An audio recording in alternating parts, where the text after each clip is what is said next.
할렐루야.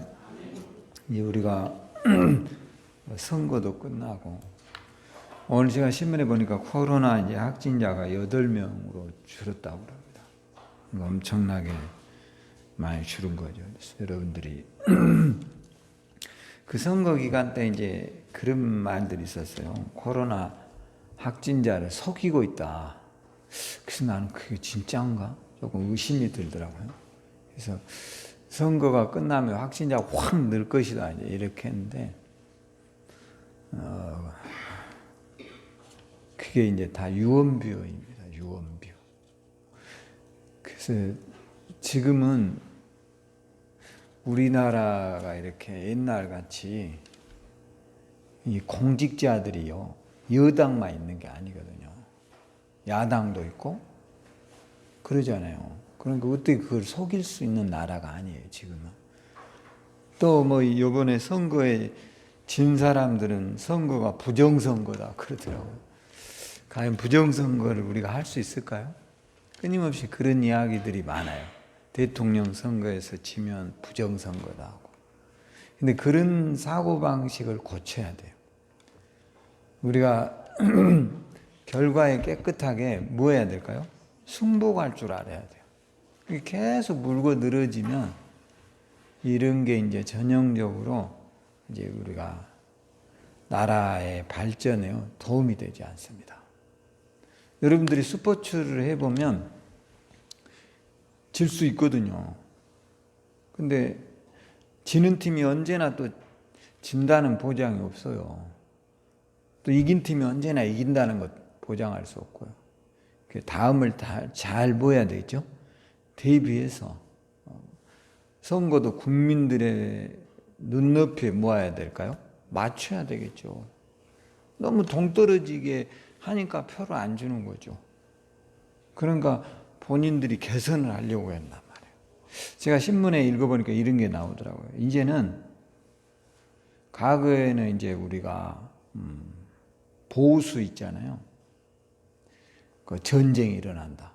뭐 간첩이 왔다. 이러면 선거판이 뭐 어떻게 되죠? 큰 요동을 쳤어요. 근데 그런 프레임을 가지고 선거를, 이게 공작이라는 거죠. 공작을 했단 말이에요, 옛날에는. 근데 지금은 이런 게 먹힐까요, 안 먹힐까요? 안 먹혀, 이제는. 이제는 더 이상 우리나라 사람들이 뭐 간첩이 넘어왔다. 그걸 누가 믿어요?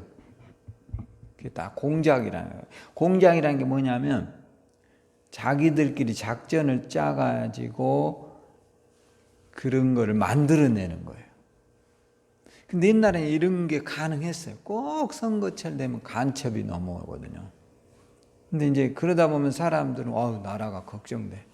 그래가지고 이제 보수표를 찍는다는 거죠. 근데 이제는 상황이 바뀌어버렸다. 지금은 이제 산업사회에서 민주주의 사회로 이미 넘어와 버렸대요, 우리나라가. 기득권들이요. 그러니까 50대들, 우리들의 나이들이 다 지금 민주주의 세대들이거든요. 그러니까 우리가 대학 다닐 때가 전두환, 노태우 이런 때 이제 대학 다닌 사람들이잖아요. 이런 때 제일 데모를 많이 했잖아요. 이 사람들이 이제 데모를 하던 사람들이 사회에 뭐가 됐죠? 주축적인 세력이 돼버린 거죠. 그러니까 그 사람들은 이제 그런 것에 안 넘어가는 거예요. 그 이후의 세대들, 60, 70 이런 세대들은 이제 이런 게 좀 맥히는데, 이제 50대들 이런 세대들, 그러니까 우리 사회가 이제 전반적으로 민주주의를 갈망했던 사람들의 세대로 이제 바뀌어 버렸다면 나라가. 앞으로는 이제 IT 세대들이 온단 말이에요. 조만간 컴퓨터 세대들이 이제 뭐 할까요? 세대를 장악하는 시대가 오겠죠.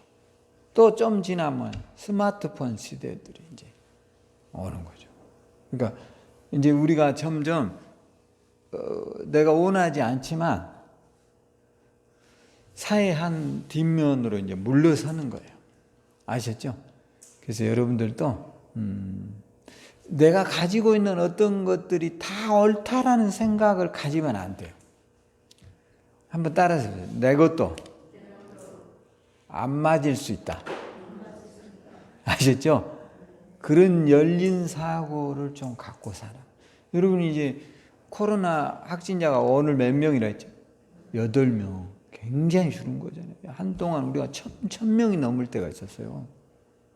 근데 우리나라는 다행스럽게 사망자가 그렇게 많지 않습니다. 여러분들도 많이 신경 쓰시고 그러잖아요. 그래서 이제 8명으로 줄었다는. 그런데 이제 이게 코로나 자체가 사실 한 명만 감염되면 엄청난 수에게 파급력이 있어요. 그런데 우리나라 사람들이 이런 개인 위생들을 철저하게 하면서 많이 줄은 것 같아요. 8명이면 엄청 줄은 거죠. 그래서 참 다행인 것 같습니다. 지금 우리나라에서 이렇게 처음에 우리나라는요 굉장히 심각했어요, 여러분. 중국 다음으로 중국이 사실 지금 잡혔다고 그러는데 저는 사실 믿어지진 않아요. 왜냐하면 우리도 이렇게 해도 안 되는 판인데 중국 애들이 쉽지 않아요. 아마 코로나 굉장히 많을 것 같아요. 그런 애들은. 근데 지금 전 세계적으로 보면 엄청나게 퍼져버려요. 일본은 이미 우리 추월해 버렸어요. 미국은 사망자가 지금 한 7,000명 가까이 되죠. 5,000명 이렇게 넘어갈 것 같아요. 그러니까 엄청난 인원. 우리는 이제 200 몇 명이니까. 그러니까 우리나라가 얼마나 이 의료 수준이 괜찮은 나라인가를 새삼 우리가 알겠죠. 그러니까 여러분들이 우리가 낸 의료보험료 있잖아요. 이게 참 다행한 일이에요. 미국은 의료보험료 될까요? 안 될까요? 안 됩니다, 여러분. 그러니까 이제 의료보험이 안 되면 부자들은 괜찮아요. 왜냐, 워낙 재산이 많은 사람들.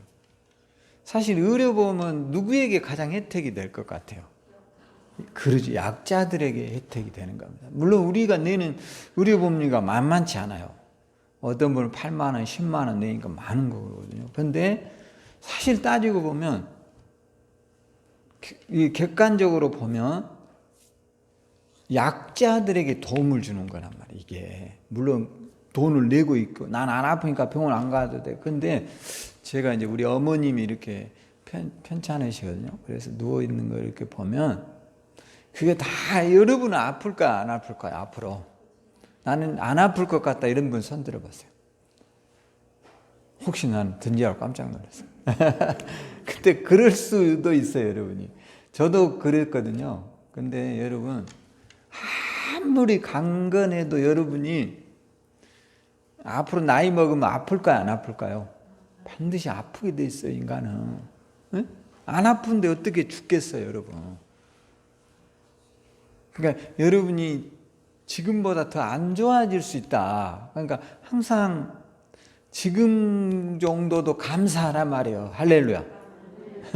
뭐 오늘 갑자기 운동을 해가지고 축구센터 한 100바퀴 돌아버려야지 그러면 50바퀴 돌다 죽을 수 있어요. 그런다고 몸이 좋아지지 않아요. 절대 좋아지지 않아요. 골병 들어요, 골병 들어. 그러니까 언젠가는 우리도 여러분이 그게 이제 90일 수도 있고 100살일 수도 있지만 언젠가는 우리도 여러분 아픈 날이 온다 이 말이에요. 아셨죠? 근데 그분들이 지금 의료보험료의 한 80%, 70%를 다 쓰고 있어요. 그러니까 우리가 너무 억울해하지 말아야 말이에요. 아셨죠? 할렐루야. 그러니까 실제로 따지고 보면 여러분 우리들은 뭐 8만 원, 뭐 10만 원 내잖아요. 그 삼성 이건희는 얼마나 낼 것 같아요? 제가 보니까 한 달에 1억 8천만 원 냈대요. 그 사람도 의료보험료 내고 싶겠어요? 안 내고 싶겠죠. 왜요? 개인이 아파서 병원 가면 솔직히 되잖아. 재산이 많은데. 근데 매달 얼마 내야 돼? 억대를 내야 되니까. 그 억울하지. 그러니까 그런 것들을 우리가 생각해 보면 지금 우리나라의 이 의료보험 제도를요, 전 세계에서 가장 부러워하는 것입니다.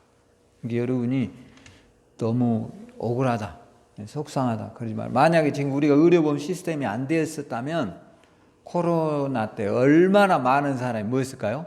죽었을지 몰라요. 그거 여러분 어떻게 감당할까요? 못해요, 여러분. 그 뭐 집중실인가 거기 들어가면 4억이 든다는데 그거 어떻게 할 거냐 말 우리가. 개인 다 파산해 버리지. 돈 없는 사람 어떻게 돼요? 그래서 미국이 이렇게 죽어나는 거예요. 돈 없는 사람들은 거기 못 가게 하는 거예요. 왜 나라에서 고쳐주냐 이거예요. 그러니까 여러분이 우리가 이런 복받은 민족임을 깨달아야 돼요. 할렐루야. 그래서 감사하자 말이에요. 여러분들도 늘 조금 이렇게 몸이 더 움직여질 수 있을 때 내가 할 수 있는 건강을 위해서 운동할 수 있는 일들을 잘하라 이 말이에요. 할렐루야. 왜요? 여러분이 코로나 이게 우리가 사실 굉장히 무서운 것 같죠. 근데 우리나라는 지금 얼마 죽었다고요? 한 10대 명 죽었나요? 한 20여 명 될 것 같기도 하고 정확하게 저는 모르겠습니다. 근데 이제 대부분 연세 많은 분들이에요. 근데 여러분이 생각해 보세요. 우리가 불치병으로 죽는 사람은 얼마나 많겠어요. 그러니까 이런 경각심, 지금 코로나와 같은 경각심을 가지고 손 잘 씻고 운동하고 여러분들이 음식에 대한 관리를 하면 장수할까요? 못할까요? 네? 굉장히 할 것 같아요. 아셨죠? 그런 것은 이제 생활에 앞으로는 이렇게 연결해야 되는 거예요. 아셨죠? 왜냐하면 큰 돈을 지불해야 되니까요.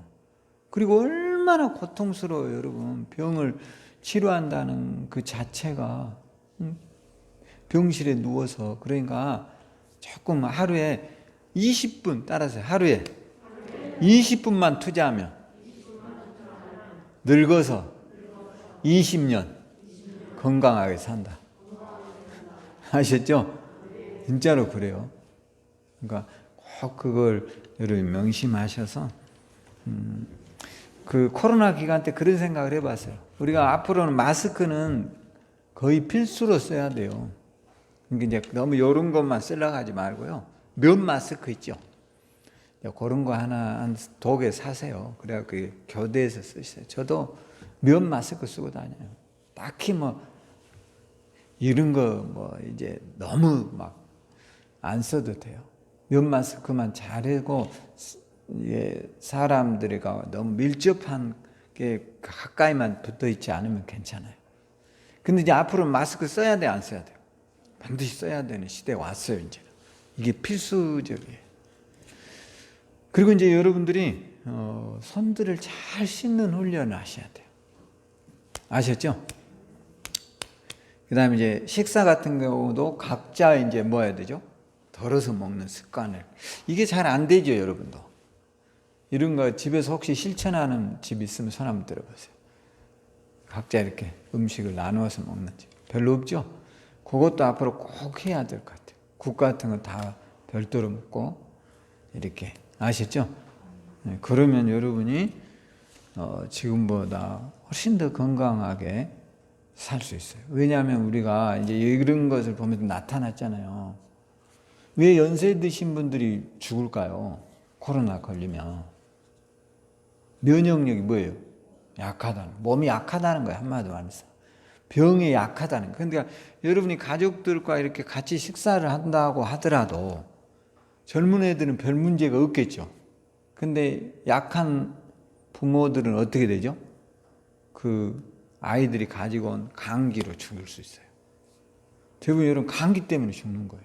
감기를 우습게 알면 안 돼요. 그러니까 감기는 대부분 이제 우리가 침을 통해서 옮겨진단 말이에요. 세균으로. 그러니까 앞으로는 그런 도전도 하라 이 말이에요. 할렐루야. 딱히 또 못할 게 있어요? 못할 게 없잖아요, 우리가. 그게 좀 번패스러운 일인 것은 사실이에요. 그러나 그것만 해도 20년 건강하다면 왜 못해요, 우리가? 할 수 있지. 할렐루야. 저와 여러분이 그런 도전도 해서 승리하기를 주의 이름으로 축원합니다. 할렐루야. 그러면서 저는 이제 오늘 성경에 보면 이제 20절에 그 말했죠. 즉시로 해당해서 예수가 하나님의 아들이심을 전파했다. 이렇게 전파한 사람이 누구라 그러죠? 사울인데, 사울이 내가 누구라고 그랬어요? 바울이라 했잖아요. 부모님이 지어준 이름은 사울인데, 사울이라는 이름의 뜻은 큰 자예요. 부모들은 다 자식을 이름을 지을 때 이름의 뜻을 나름 이렇게 여러 가지로 고민해서 짓지 그냥 대충 짓지는 않거든요. 근데 부모는 너는 큰 사람이 되라 이런 뜻의 의미로 이름을 지어줬죠. 그런데 본인이 이제 예수를 믿고 나서 이름을 바꿨어요. 개종을 했어요. 뭘로요? 바울로 개종을 했어요. 그러니까 이걸 여러분이 꼭 아셔야 돼요. 그러니까 바울의 원래 이름은 사울이었는데 이건 부모님이 지어주셨어요. 부모가 그런데 바울이라는 이름은 뜻은 작은 자다 이런 말이에요. 그러니까 이 말이 뭐예요? 이 말을 시사하는 게 매우 그는 이제 한마디로 뭐한 사람이 되냐? 겸손하다. 내가 작은 자다. 이런 게 좀 필요해요, 우리에게. 아셨죠? 왜냐하면 본인이 이제 기독교를 너무 박해한 사람이잖아요. 바울이 너무 많이 핍박하고 기독교인들을 잡아 죽이고 감옥에다 넣고 이런 일에 앞장섰기 때문에 사울이란 이름이 자기에게는 걸맞지 않다라고 생각하는 거예요. 그리고 내가 스스로 봐도 나는 작은 자다. 누구 안에서 작다라는 거예요. 예수 안에서 나는 쉽게 말해 예수님 이런 말 했잖아요. 침례 요한이 예수님을 만나고 나서 하는 말이 이런 말이에요. 나는 그의 뭐라 했어요? 신발끈을 풀기도 감당하지 못할 존재다. 예수님을 침례 요한이 메시아라고 사람들이 그랬거든요. 그런데 침례 요한이 예수님을 소개할 때 나는 그의 신발끈 풀기도 감당하지 못한 사람이다. 보라 세상 죄를 지고 가는 하나님의 어린 양인데 저분은 나를 여러분은 메시아로 생각하지만 저분은 침례 요한은 여러분 제사장의 아들이에요. 제사장이 누구죠? 이때 당시 최고의 권력층들이거든요. 그 사람의 아들이었던 침례 요한이 예수님을 보면서 나는 그 사람 예수의 신발도 끌을 만한 자격이 없는 사람이다. 이게 우리가 가져야 될 그리스도인들의 겸손이다 이 말이에요. 그러니까 사람은 이런 겸손함을 가지고 있어야 여러분이 승리해요. 할렐루야. 근데 바울은 이제 예수 믿고 나서 뭐라고 그래요? 자기를 나는 작은 자다 이거 작은 자. 나는 왜 작냐? 나를 돌아볼 때 내가 이 부모님이 지어준 이름에는 걸맞지 않다 이거예요. 우리가 성경에 이런 말이 나와요. 한 알에 뭐가 떨어지라고 그랬어요? 미랄이. 아주 적은 거예요. 그런 겸손함을 우리가 갖고 서도록 저와 여러분이 기도하셔야 돼요. 할렐루야. 물론 꿈은 크게 가져야죠. 그러나 내가 예수 안에서의 내 삶에서는 항상 하나님 앞에서는 나는 겸손한 모습으로 쓰라 이 말이에요. 할렐루야. 그러니까 바울이 그런 사람이 진짜 정말 사람이 되어 있는 거예요. 이제 사람이 되어 있어요, 이 사람은. 오늘 저와 여러분도 거듭난 그리스도인 되기를 주의 이름으로 축원합니다. 그래서 이제 바울이 회심하게 된 가장 결정적인 것은 이제 9장 4절에 보면 나와요. 한번 봐보세요. 땅에 엎드려져 들음에 소리 있어 이르되 사울아 사울아 내가 어찌하여 나를 박해하느냐 하거늘 대답하되 주여 누구이니까 이르시 나는 내가 박해하는 뭐라 했죠? 예수다. 예수님 지금 부활하셨잖아요. 부활하셔서 승천하셨죠. 근데 이 사람이 다메섹 도상에 가다가 이제 이렇게 하나님 예수님을 만나게 됩니다. 근데 이런 게 저도 이런 것들은 이제 굉장히 신비한 거죠. 여러분이 보면 신비한 체험이에요. 나는 이런 체험이 굉장히 중요하다고 생각을 해요. 그러나 또 한편으로는 지나치게 이런 체험만을 강조하는 것도 문제예요. 제가 이제 이런 개인적인 이야기 같은데요. 제가 우리 어머님이 연세가 이제 많으셔서 굉장히 무서워하세요. 우리 어머님은. 근데 혼자 집에서 살다 보니까 어떤 현상이 생겨버리냐면 이게 막 집에 누가 들어온대요. 그러니까 문을 어떻게 할까요? 완전히 닫아놓은. 막 시골에 아무도 안 살아요. 우리 집은 옛날에 한 선을 이렇게 쭉 떨어져 있거든요. 이렇게 세 집 살다가 네 집 살다 한 집은 없어져 버리고 이제 세 집 사는데 이것도 또 떨어져 있어. 도시 같지가 않아. 그런데 우리 어머니 생각에는 누가 온다는 거야. 그래서 제가 이번에 가서 들어보니까 하루에 비행기가 헬리콥터가 3번 온대요. 그래가지고 음식을 내려다 주고 간다는 거야. 근데 그게 확실하대요. 그래서 내가 아니 어떻게 비행기가 여기로 오냐고 우리 어머니한테 말해도 우리 어머니 뭐라 하냐면 너 그런 소리 하지 말아라 이거예요. 오늘 또 왔다 갔다는 거야. 뭐가요? 비행기가. 그거 참 신기하죠. 비행기가 내릴 데가 없는데 비행기가 내릴 장소가 없어요. 근데 왔다는 거예요. 그게 참 이게 답답한 일이에요.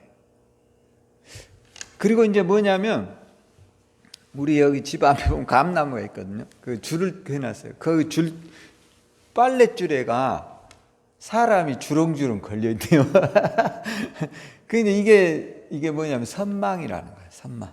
약간 이렇게 뭔가 문제가 생겼어요. 네. 좀 심각해. 근데 그런 현상이 있어요. 그러니까 여러분이 지금 건강하다는 게 얼마나 중요하다는 사실을 깨달아야 돼요. 할렐루야. 그런 게 제가 이제 뭔 생각을 갖느냐면 체험이라고 하는 거 그거는 우리 어머니한테는 가짜일까요? 진짜일까요? 응? 우리 어머니의 눈에는 가짜예요? 진짜예요? 진짜라니까. 아무리 말해도 안 된다니까.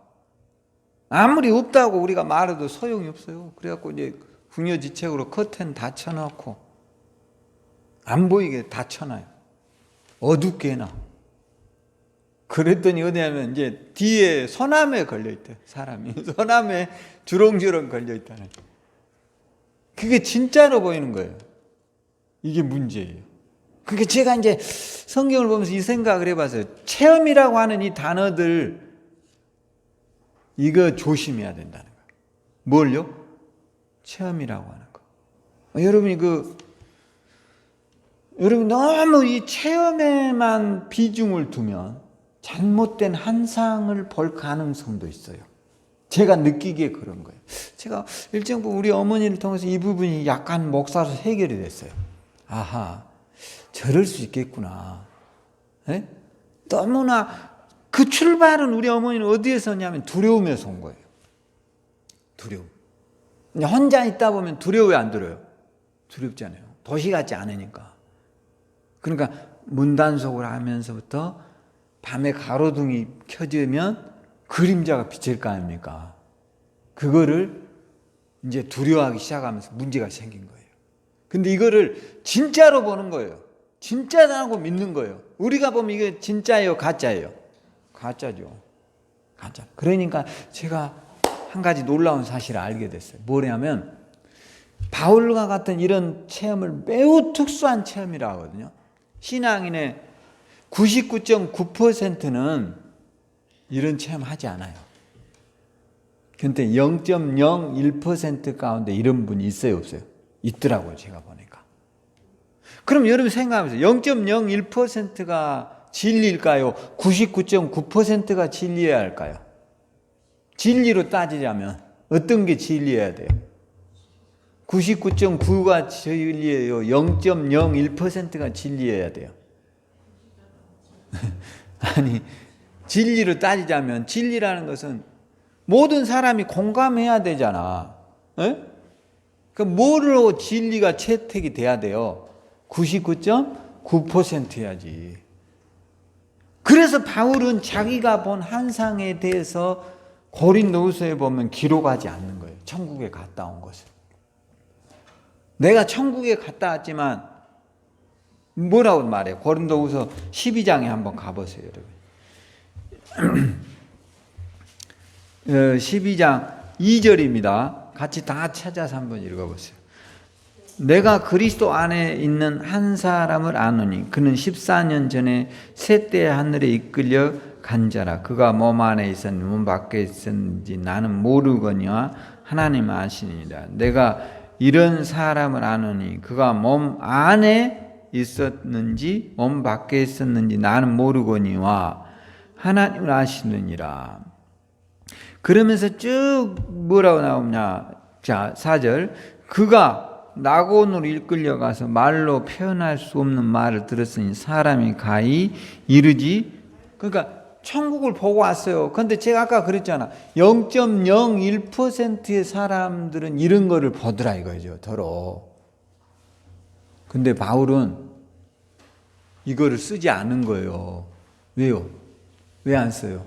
이게 진리가 될 수가 없어요.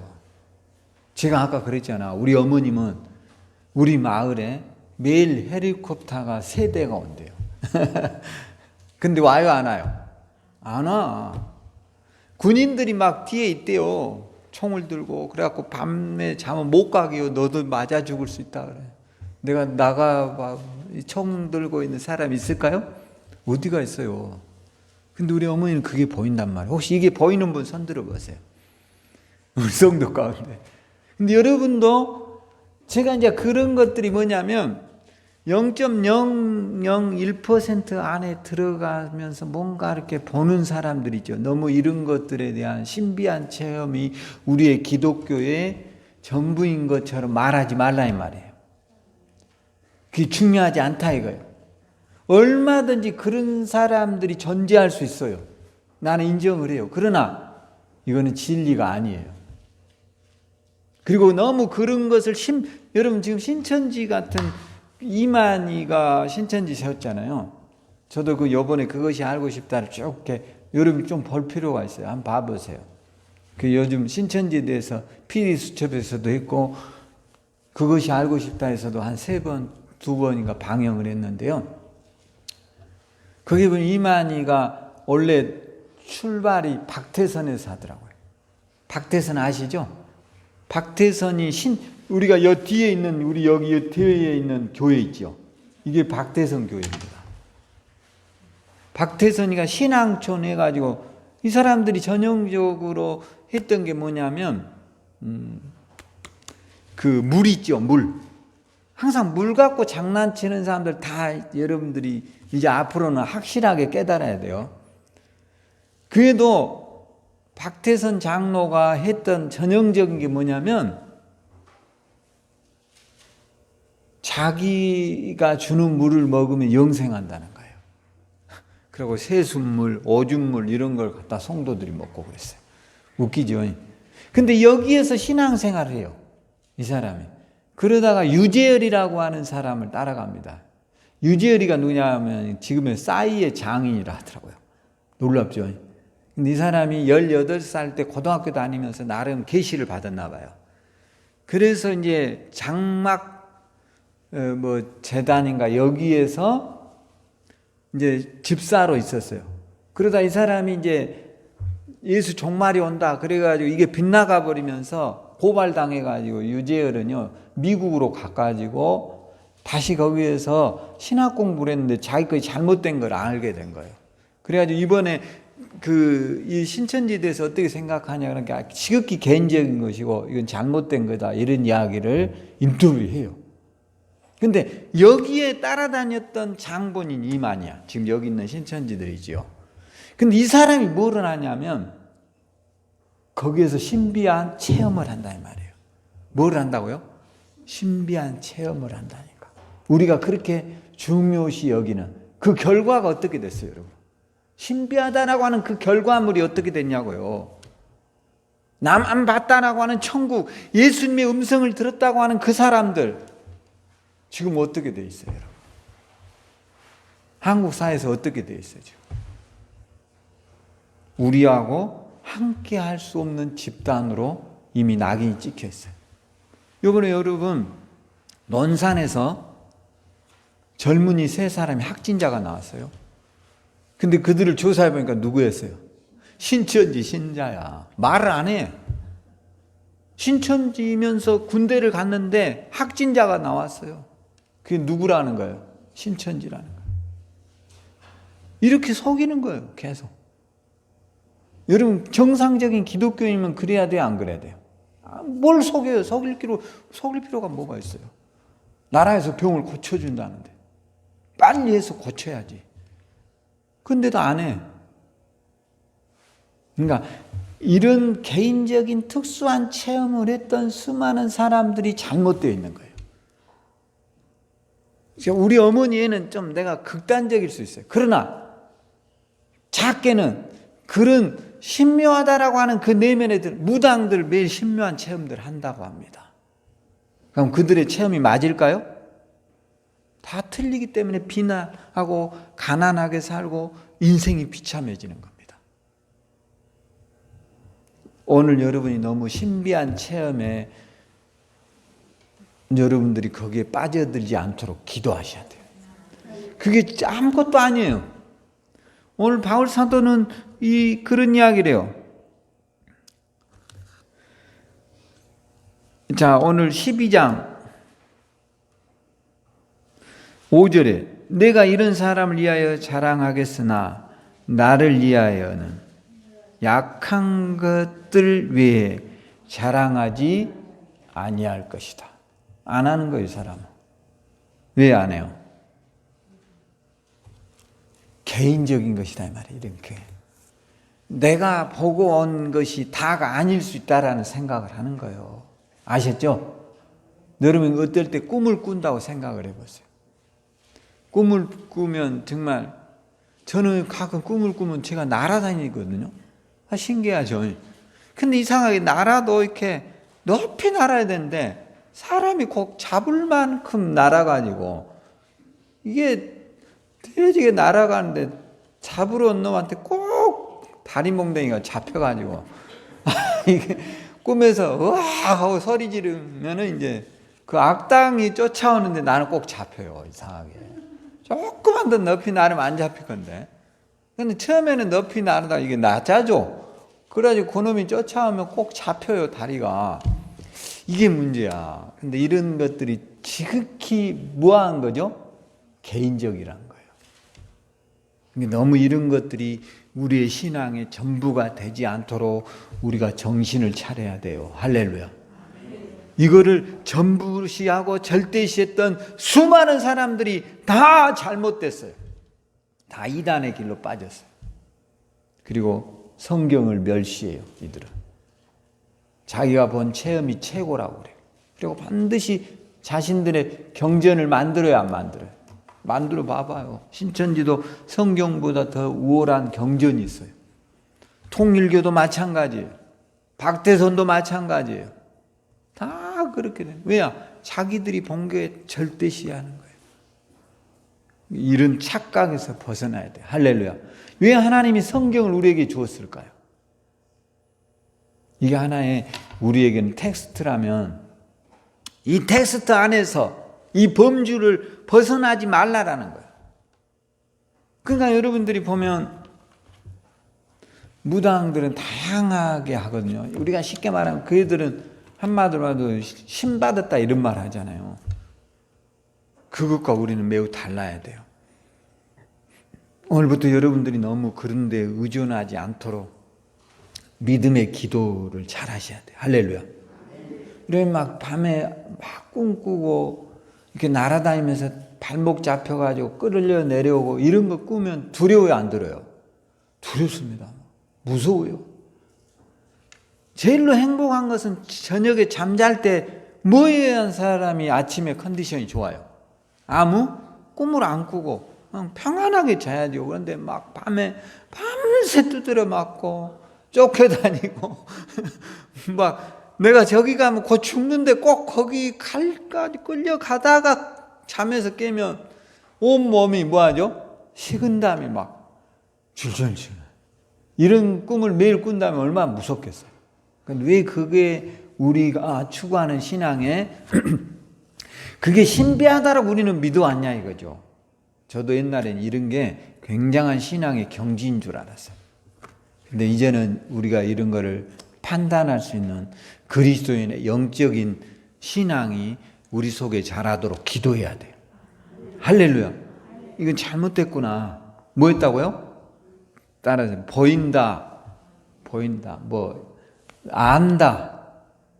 이런 모든 것은 다 뭐 했다고요? 잘못된 거예요. 할렐루야. 이건 사기야. 믿지 마세요, 여러분. 보인다, 들은다, 뭐 안다 이런 거는 전부 다 잘못된 사이비 집단들이에요. 나의 가는 길을 아시는 분은 누구밖에 없어요? 하나님밖에 없어요. 아는 체 하는 거고 들린 체 하는 거고 보이는 것처럼 말하는 거예요. 그게 다 잘못됐어요. 지금 한국교회가 이런 부분들은 확실해요. 그건 다 이런 사람들은 한결같이 이단에 빠져 있어요. 안 그런 사람 없어요, 여러분. 다 여러분 봐. 지금 그렇게 돼 있어요. 근데 우리가 그런 것들이 전부인 것처럼 믿어오는 교인들이 굉장히 많아요. 왜냐하면 우리 한국교회는요, 이 기도원주의가 있어가지고 이런 게 약간 녹아져 있어요, 우리 안에. 이거 빨리 우리가 벗어나야 돼요. 할렐루야. 우리가 정상일까요? 뭔가가 보인다고 하는 그분들이 정상일까요? 네? 여러분 생각이 어떻게 생각하세요? 우리가 정상입니까? 우리가 안 보이는 뭔가를 보는 그들이 정상입니까? 우리가 정상이죠. 여러분 솔직히 여기서 내가 저기 시계에 사람이 붙어 있네. 이러면 내가 얼마나 황당하겠어. 이 말이 되냐고요, 여러분. 그게 안 보여야 정상이지. 근데 이게 보인대. 이거는 여러분 정상이 아니에요. 99.9%의 많은 신앙인은 그런 체험하지 않아요. 그러지 않아도 여러분 하나님 자녀예요. 할렐루야. 나는 바울이 그렇다고 잘못됐다 이런 건 아니에요. 그런데 그는 매우 특별한 사람이었다. 그런데 그 특별하면서도 바울은 잘못되지 않았던 가장 중요한 원인은 뭐냐면 그거를 그는 자랑하려고 하지 않았다는 거예요. 그 중요하게 생각하지 않았다는 거예요. 이건 내가 개인적인 체험이지 이게 신앙의 전부가 아니다라고 생각한 거예요. 오늘 여러분도 그런 체험할 수 있어요. 근데 그게 전부가 아니에요. 아셨죠? 너무 그런 것들 중시 여기지 말아요. 내가 오늘 이렇게 잠을 좀 애매하게 잤더니 내에서 일어난 쇼크인갑다 이렇게 생각하세요. 할렐루야. 그래야지 이게 전부야. 이래가지고 다 잘못되는 거예요. 그래가지고 얼마나 많은 사람이 지금 불행할까요? 제가 얼마 전에 신천지를 다녔던 그 서울대학교 다닌 학생이 KBS 라디오에 나와서 한 이야기를 들어봤는데 이 사건이 끝난 이후에 신천지에는 어떤 일이 벌어질 겁니까? 이렇게 기자가 물어보니까 난리가 벌어질 거라고. 그럴 거 아니에요. 수업 없는 사람들이 이제 재산 문제부터 해서 이제 사기가 드러났으니까 또 거기서 더 미치게 믿는 사람도 있겠죠. 그러나 대부분의 사람은 이 집단이 잘못됐다는 걸 이제 알까요, 모를까요? 알게 되겠죠. 상당수의 혼란이 올 거다라고 생각하더라고요. 그렇지 않다면 고칠 수 없는 거죠. 나는 우리가 다 옳다라고 생각하지 않습니다. 그러나 한 번 정도는 우리가 가고 있는 길도 여러분이 우리는 이 테스트를 이거를 갖고 우리는 진리라고 믿는 겁니다. 할렐루야. 성경은 여러분이 믿음의 확신이 없어질 때마다 나는 체험도 안 했어. 나는 환상도 못 봤어. 나는 듣지도 못했어. 좋아요. 근데 성경에는 로마서 10장에 뭐라고 그랬어요? 한번 가보세요. 로마서 10장 10절. 자, 사람이 마음으로 믿어 의에 이르고 입으로 시인하여 구원에 이르느니라. 할렐루야. 그 무달 이런 걸 써놨겠어. 바울이 이것도 쓴 건데. 바울은 여러분 환상을 봐야 천국 갑니다. 여러분이 기도하다가 입신해야 천국을 갈 수 있어요. 이래야 될 거 아니에요. 근데 마음으로 뭐라 했죠? 믿어. 의에 이르고 입으로 시인해서 뭐 한다고요? 구원에 이른다. 그러니까 내가 예수님을 내가 모셔드린다 이렇게 마음으로 하고 나는 하나님 자녀입니다. 이런 순간 우리는 어디 가요? 천국에 간다. 간단한 거잖아요. 뭐다 이렇게 복잡하게 막 환상을 봐야 됩니다. 계시를 들어야 됩니다. 이래야 될까요? 원래 바울이라면 그랬어야죠. 근데 그렇게 하지 않았어요. 오늘 우리가 본 개인적인 것은요, 가짜일 수도 있어요. 뭐일 수도 있다고요? 가짜일 수 있어요. 진짜는 뭐예요? 하나님 말씀이에요. 얼마든지 가짜가 내가 본 것이 가짜일 수 있다니까. 여러분이 지금 여기를 보면 어떤 사람은 십자가를 볼 수도 있고 어떤 사람은 이 뒷배경만 볼 수 있고 어떤 사람은 여기 성령 말씀 이것만 본 사람도 있을 수 있어요. 그러면 여러분 제가 말을 했기 때문에 여기에서 그러지 아무 말도 안 하고 가면 못 보고 왔냐 그러면 어떤 사람은 십자가만 보고 왔어. 뭐 이렇게도 말해. 관점을 어디에 두느냐에 따라 다른 거예요. 사람은. 내가 보는 게 절대가 아닐 수 있어요. 그래서 오늘부터 그게 전부라고 너무 믿지 마세요. 여러분이 산에를 가도 어떤 사람 개나리꽃만 보고 어떤 사람 진달래만 보고 어떤 사람 소나무만 보고 와요. 그러나 거기에는 다양한 우리가 알지 못하는 다양한 것들이 들어있어요. 그래서 말씀으로 들어가라는 거예요. 할렐루야. 그런데 우리는 막 저도 신학교를 다닐 때 우리 여기 지방의 목사님들도 능력 받아야 된다 그래가지고 저기 뭐 운봉산인가 올라가가지고 금요일 날 기도를 하러 올라갔어요. 근데 운봉산 넘어가 전 안 가봤 몰라요. 설을 많이 킨다. 설을 그쪽 넘어 사람들이. 그런데 지방의 목사들 한 20여 명이 금요일 날 이제 철야 기도한다고 산에 가서 막 밤 12시 되니까 주야 하고 막 하니까 그 밑에 있는 소들이 어떻게 됐죠? 난리가 나버린 거죠. 밤에 때없이 막 20여 명이 와 하니까 소들이 막 후닥닥 뛰어불고 막 유산해버리고 그러니까 이제 동네에서 이게 뭔 일이냐. 그리고 청년들이 몽둥이 있죠. 이만한 놈을 들고 소리의 정체를 찾아 튀어 올라온 거예요. 그래서 금요일마다 그랬으니까 그래서 아버님 목사들이 거기서 기도한 맞아서 다 죽을 뻔하고 쫓겨서 도망쳐 나려왔어요. 그러니까 이게 지나치면 이렇게 되는 거예요. 그럴 필요 없어요. 저는 거기를 안 간 걸 지금 생각하면 참 감사히 생각해요. 너무 우리가 신비하면 뭐 할 거예요, 여러분? 신비한 거는 여러분 꽃 한 송이 본 거예요. 지나지 않아요. 할렐루야. 모르는 꽃 한 송이 본 거예요. 거기는 꽃만 있는 게 아니야. 다양한 게 들어있어. 오늘 하나님의 말씀은 우리가 알지 못하는 신묘막징한 것이 들어있어요. 할렐루야. 근데 우리는 내가 본 지극히 작은 것이 전체라고 말하고 그것 때문에 이단에 빠져서 폐가 망신하고 가정을 망치는 그리스도인들이 우리 주변에 굉장히 많아요. 저는 우리 어머님이 이렇게 뭔가 이렇게 본다고 그래요.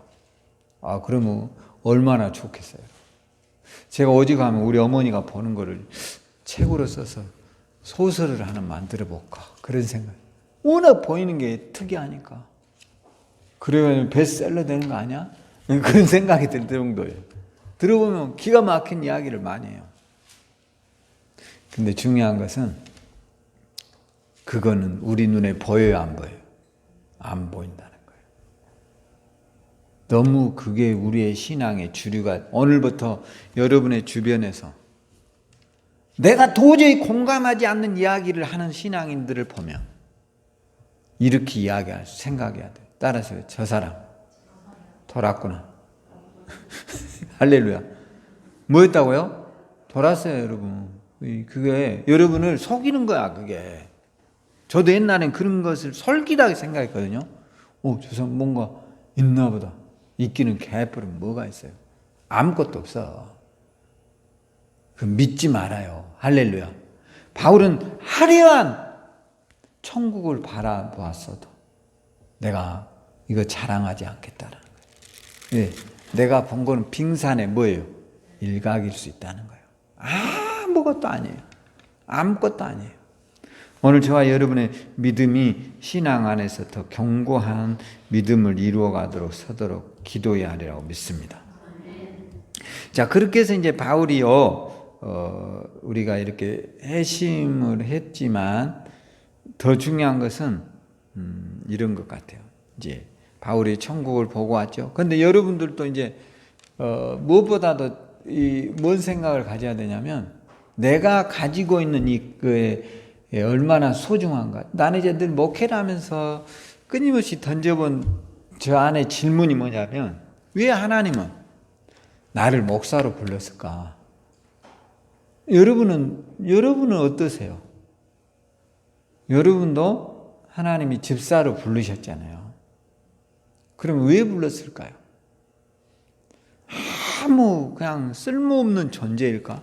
그렇지 않습니다, 여러분. 여러분은 매우 소중한 존재입니다. 할렐루야. 그것을 하나님이 깨닫기를 원하세요. 그러니까 아무것도 아니라고 나를 늘 생각하기 때문에 우리가 하루하루를 무가치하게 보내는 거예요. 미래를 좀 대비해 봐요. 할렐루야. 미래를. 제가 어제 유튜브를 봤는데 참 그런 분들도 있더라고요. 제가 감동받은 게 하나가 있어요. 뭐냐면 어떤 분인지 이름을 잘 모르겠어요. 지금 생각을 안 나는데. 근데 이분은 중소기업을 하면서 후라이팬 있죠. 후라이팬, 황금 후라이팬이라나? 다이아몬드 후라이팬. 이것을 가지고 다이아몬드 후라이팬 여러분 아시죠? 집마다 있잖아요. 이 사람이 이걸 개발했답니다. 근데 이것으로 1년 매출이 1,800억을 올렸대요. 1,800억. 대단하죠, 1,800억. 근데 이제 몸이 안 좋아지는 거예요. 계속 막 이렇게 잠을 못 자고 연구, 개발해야, 그렇지 않으면 밀리니까 매일 경쟁해야 되잖아요. 그 사람이 이런 이야기를 하더라고요. 사업이라든가 이런 위치라는 것은 자전거가 오르막길을 오를 때 계속 오르막이래요. 그런데 오르막에서 자전거를 어떻게 져야 돼요? 온 힘을 다해서 뭐 하죠? 젓지 않으면 자전거는 반드시 뒤로 물러서 나자빠져요, 안 자빠져요? 자빠집니다. 기업이 그런다는 거예요. 그러니까 자기는 그러니까 처음에 매출이 올라갈 때 뭐 처음부터 1,800억이었겠어요. 처음에는 뭐 5억 이럴 때는 자기 생각에 10억만 가면 좀 나아지겠지. 10억짜리 회사가 되니까 빚할 길이 뭐하죠? 더 힘들어. 이제 100억만 벌면 괜찮겠지. 100억 버니까 빚할 길이 더 경사가 뭐하죠? 더 심해. 이거 그러니까 이제 1,000억만 벌면 괜찮겠지. 1,000억 버니까 경쟁자가 더 많아요, 적어요. 더 많더래, 더 죽겠어. 더 가파른 길이고, 더 못 자고, 더 연구해야 되고. 그러다 이렇게 하다니 이제 죽겠구나. 그만 내려놓자. 그러고 회사를요 딱 1,800억에 팔고 훨씬 가치가 있는 건데 그날로 저기 강원도 홍성 일이 들어갔어요, 이분이. 그래가지고 한 15,000평 이렇게 땅을 사서 가족들이 다 거기서 살더라고요. 근데 이 사람은 이게 천부적으로 이렇게 이 사업적인 마인드가 있나 봐요. 거기에서 이제 뭘 하냐면 무공해 이제 화학약품이 일체 들어가지 않는 화장품 있죠. 비누 이런 걸 만들어요. 내 느낌에 이 사람 대박 날 것 같더라고요. 왜냐하면 워낙 이렇게 마인드가 있어요. 제가 그런 걸 보면서 뭔 생각을 해봤냐면 아하, 이게 사람은 확실히 마인드가 있는 사람은 다르구나. 오늘 그리스도인은 달라야 돼요. 할렐루야. 우리가 이 땅에 비록 세상 사람과 살아가지만 우리는 천국 백성이에요. 할렐루야. 그 사람은요, 학력이 낮더라고요, 여러분. 근데요, 그 사람을 서포트한 사람이 누군지 알아요? 한의사들이야. 그 사람한테 회장님, 우리 회장님은 비즈니스 능력이 있대요. 그리고 우리 회장님은 만지면 뭔가가 된다는 거야. 달라요. 그 사람들이 봤을 때 자기들이 갖고 있지 않은 어떤 놀라운 세상을 움직이는 마인드가 있는 손이에요, 이 사람은. 오늘 우리 그리스도인들도요, 그런 세상 사람과 우리가 다르다라는 생각을 갖고 사셔야 돼요. 할렐루야. 우리가 다르잖아요, 사실은. 여러분이 그들과 우리는 달라요. 우리가 여기에서 그들과 지지고 볶고 싸우고 살아가지만 속으로라도 이렇게 하세요. 나는 너와 수준이 달라. 그래서 미래를 대비하라는 거예요. 할렐루야. 아무렇게나 살지 말고. 내일이 없는 인생처럼 살지 말라고요. 할렐루야. 그래야 여러분 복 받아요. 그러면서 큰 감동 받았어요. 야, 저런 사람도 있구나. 이 사람은 그 가족 칠형제가 다 거기서 이제 큰 대박이 나겠지. 이 벌어놓은 돈만 해도 상상 초월이니까요. 근데 생각하는 자체가 다르는 거예요. 그러니까 오늘 여러분도 그리스도인으로서요, 우리가 이 땅에 살지만 나는 너와 달라. 할렐루야. 이런 자부심이 있어야 한다니까. 너와 내가 같은 땅을 밟고 살아가지만 나는 너와 뭐하다고요? 달라. 할렐루야. 한번 해보세요. 시작. 나는 너와 달라. 할렐루야. 그럼 죽으면 어디가? 지옥까지요. 우리는 천국까지잖아. 달라요, 달라. 할렐루야. 로마서 9장 21절에 한번. 로마서 9장 21절. 한번 읽어보겠습니다. 토기장이가 진흙 한 덩어리로 하나는 기 쓸 그릇을, 하나는 천이 쓸 그릇을 만들 고난 없겠느냐. 할렐루야.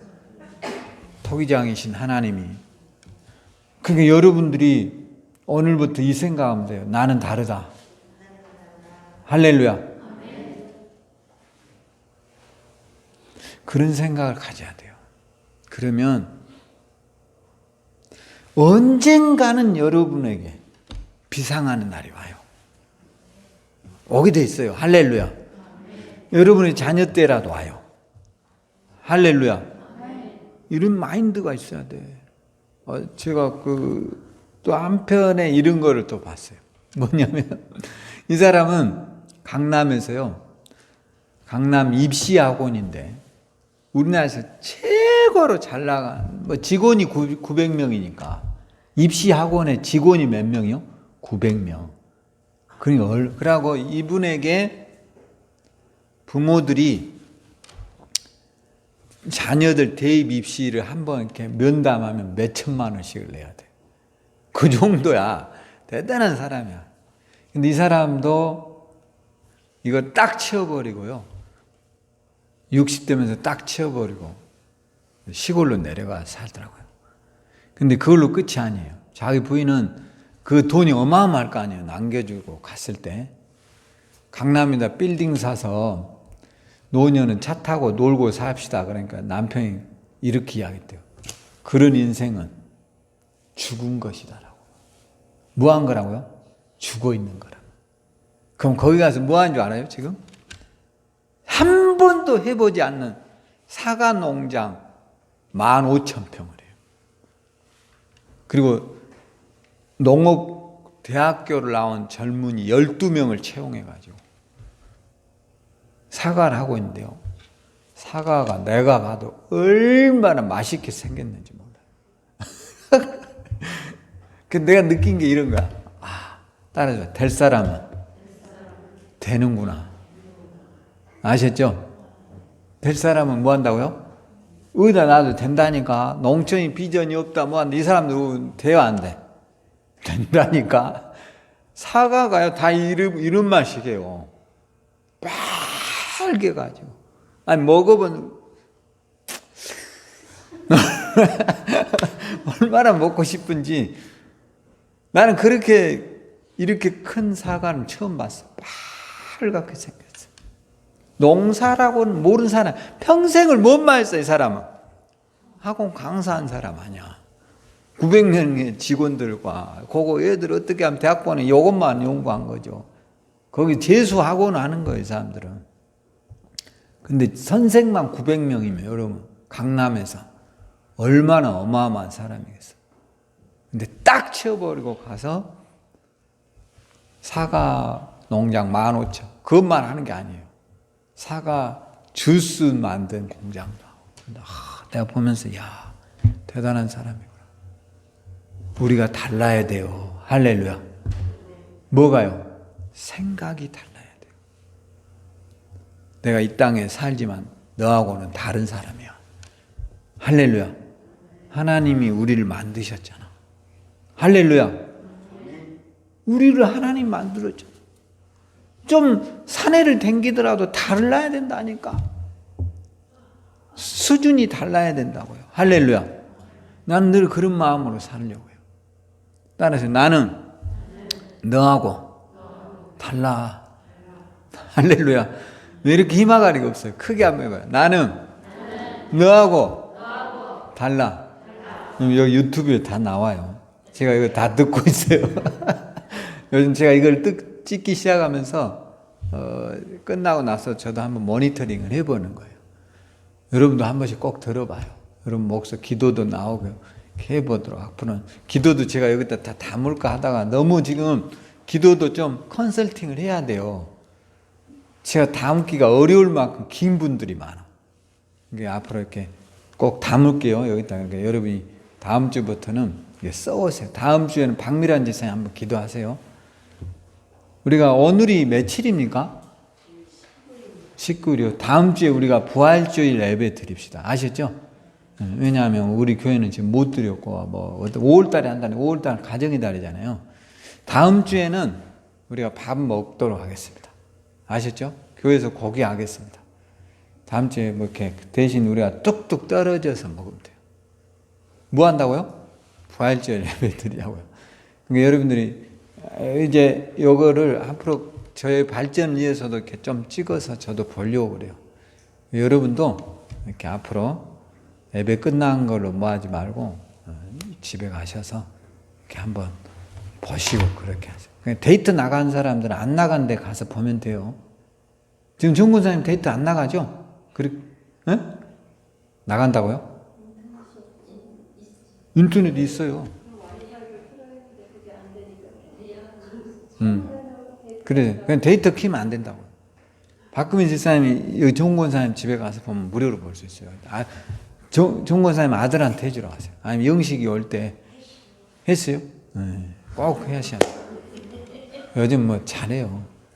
그렇게 해서 괜히 데이터 나가지 않게 공짜로 쓰는데 여러분들이 그렇게 해서 앞으로 우리가 다음 주에는 맛있는 식사도 하고 이제 사회적 거리가 사실 오늘로 이제 거의 해제돼요. 다음 주부터는 다 교회들 예배 드리거든요. 근데 우리는 뭐 엄청난 교회가 아니니까 그러니까 이제 모두 다 교회들 나오셔서 이제 중요한 것은 우리 교인들에는 단 한 명도 확진자가 없어요. 걱정하지 않으셔도 돼요. 중요한 건 여러분이 이제 직장이나 이런 데 주변의 사람들 만날 때 조금 지금도 좀 신경 쓰고 조심하란 말이에요. 아셨죠? 그리고 또 내가 혹시 열이 있거나 몸이 좀 안 좋다 그러면 전화 주세요. 오늘 내가 몸이 안 좋아서 교회를 못 나오겠습니다. 그러면 제가 예스 그러지. 그러지 않을. 무조건 그런 분은 쉬어야 돼요. 아셨죠? 그래서 다음 주에 우리가 못했던 부활에 대한 예배를 드리도록 하겠습니다. 기도하겠습니다. 하나님 은혜를 감사합니다. 성령과 말씀으로 충만한 우리의 예배가 되게 도와주시고 오늘 예수 그리스도의 선한 역사가 우리 교회와 성도들의 가정에 있게 하여 주시옵소서. 우리가 나의 나된 것을 기이 여기게 하시고 나에게 은혜 베풀으신 우리 하나님 앞에 감사하게 하시고 말씀 속에 들어가 성령의 놀라운 역사 속에 우리가 살아가도록 인도하여 주시옵소서. 예수님 이름으로 기도합니다. 아멘. 지금은 우리 주 예수 그리스도의 크신 은혜와 하나님의 극진하신 사랑하심과 성령의 내주 충만한 역사가 오늘 믿음으로 승리하고 또 하나님 앞에 늘 감사하며 우리의 신앙에 나된 것을 귀하게 여길 줄 아는 우리 성도들 위해 지금부터 영원토록 주의 지켜주심과 인도하심과 돌보심이 함께하기를 간절히 축원드리옵나이다. 아멘.